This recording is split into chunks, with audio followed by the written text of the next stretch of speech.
Chapter 69. Freeman, Walter, and Joran continue their conversation the next day, because Walter had something on his mind. It was an experience that had stuck with him, an aside to Professor Blinkvik's account. A first disclaimer. All persons in this book are fictional. All claims, regardless of topic, are just that, claims. Some are rooted in empirical facts, while others are pure imagination. My aim is to strike a balance between vision and reality, between fiction and fact, in such a way that the audience can recognize themselves and build further on the multitude of ideas and notions presented. The book has no ambition to proclaim any overarching truth, but instead questions established assumptions. In that sense, in a Socratic manner, the rest is left to the audience. Walter began. His concern was about how to convey something personally experienced in a natural way. Not from above and down, not overly personal, but something less directly personal.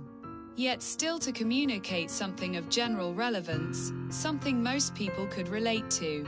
He started with his early fascination with Johann Sebastian Bach. Yes, he knew this was culturally conditioned. He had been fortunate to grow up in Norway, one of the world's richest countries, with access and openness, democracy, a strong educational system, and exposure to all kinds of cultural expressions from around the world. Naturally, the European tradition has held the greatest influence in Norway. And centrally within that tradition stands the musical genius Johann Sebastian Bach. Walter became deeply absorbed in his introduction and struggled to conclude it. He had returned to his past world and found it difficult to let go. It began to bore the listeners, Freeman and Joran. Still, they understood his immersion, though they thought it was becoming too self-centered, too focused on personal experience. Many would lose interest, they thought. It would come across as a monologue about himself. Most people would think. Eventually, Walter reached his point. He had prepared for a discussion precisely about communication, how to reach people, how to explain complex matters in a simple way, how to convey knowledge from one's own reserves for the benefit of many. After being interrupted by his good friends Freeman and Joran, he recognized it himself. He had run into himself head-on. He was so absorbed in the self-evident truths of his own world that the communication itself failed. The entire conversation among the three took a new turn. The topic was relevant, and both Freeman and Joran were eager to explore it further. They had experienced the same thing. More generally, it was an important issue to figure out. Joran opened with a focus on language. Language was crucial in the process of communication, but not only language. Equally important were behavior, movement, and body language. The problem, according to Joran, was how to adapt one's expression or invite curiosity. How do you get people engaged? Through engagement, everyone would be able to learn new things. He continued by explaining this through anecdotes from his own professional experience as a former high school teacher.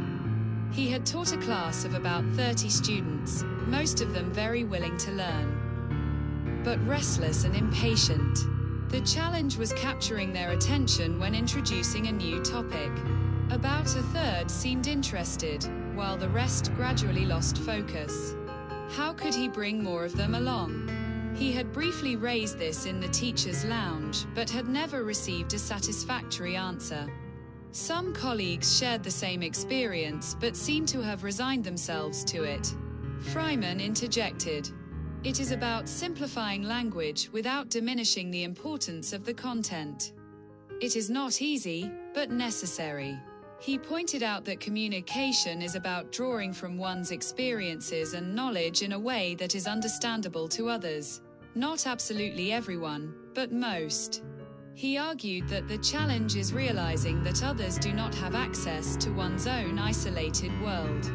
We are all autonomous individuals with entirely unique portfolios of experience. Anyone who tries to communicate something is challenged at this point. He turned to Walter. I know you have a broad intellectual horizon. I know you are an expert in your field. I know you have come far. You have become a star in your field, and many follow your work. But you say it yourself.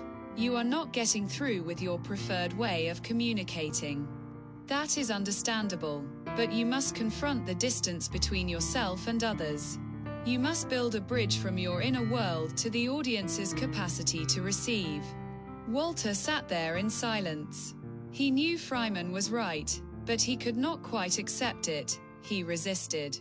Joran observed this and suggested they continue the conversation the next day. At the same time and place, on Google Meet.